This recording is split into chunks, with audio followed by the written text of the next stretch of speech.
Hello everyone! Thank you for joining me today for this painting time-lapse. For this time-lapse, I'm working on a small 5x7 oil painting of a yellow lab in a pool. To make sure the painting didn't move while I was working, I taped it to the surface, which was my table. I started out by creating an underpainting in burnt sienna to distinguish the basic shapes and values. I diluted the paint with Gamsol to make the underpainting really thin. This layer will not show up in the final version. Some may say that this layer is pointless, but I find it valuable when I'm adding the colors. Also, sometimes the underpainting will shine through the final layer to create a glow effect, which I absolutely love. I apologize for the lighting changes, especially in the underpainting layer, but all throughout the video. The sun was poking in and out of the clouds while I was working, and I was also testing out a new light. So what is the point of an underpainting? For me personally, I like to use the underpainting as a reference for mapping out the highlights, midtones, and shadows of an artwork. This is a technique the old masters used in the past. This is also known as the sketch layer in paint. This is where you make your mistakes and fix them prior to using multiple colors. Gamsol is a paint thinner that I use much like I use water in watercolor paintings. You can get a really thin layer of paint that will dry within a couple of hours. If you happen to make a mistake while the paint is still wet, wipe your brush off on a paper towel and then dip into the Gamsol and wipe the mistake away. Be sure not to use too much, otherwise you will dilute a huge section. If you think in terms of watercolor, it's best to wait for an area to be drier before painting near it, otherwise the paint will bleed or spread into the other areas of your picture, and that's not something that you really want. The second layer is known by me as the ugly color layer. This is the layer that isn't necessarily the best painted layer. The remaining layers are for details, enhancements, fixing mistakes, making the ugly layer better. And those that know me know that I'm a huge dog lover. I absolutely love big dogs, and especially Labradors. Dogs to me are more than man's best friend. They are part of our family.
When you're adding these fine details, I highly recommend that you wait until the whole painting is dry before putting the last bits of white on it.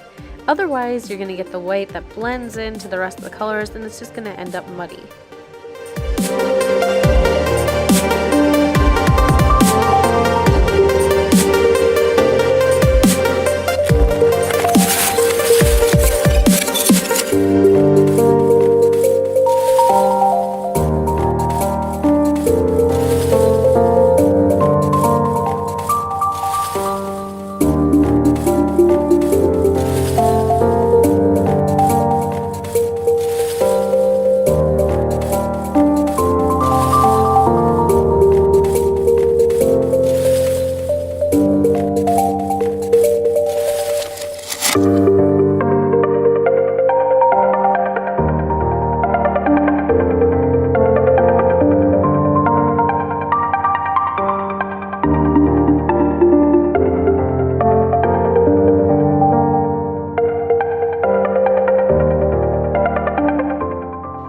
enjoyed watching me paint Woodrow. Thank you for watching, and I will see you all in my next video.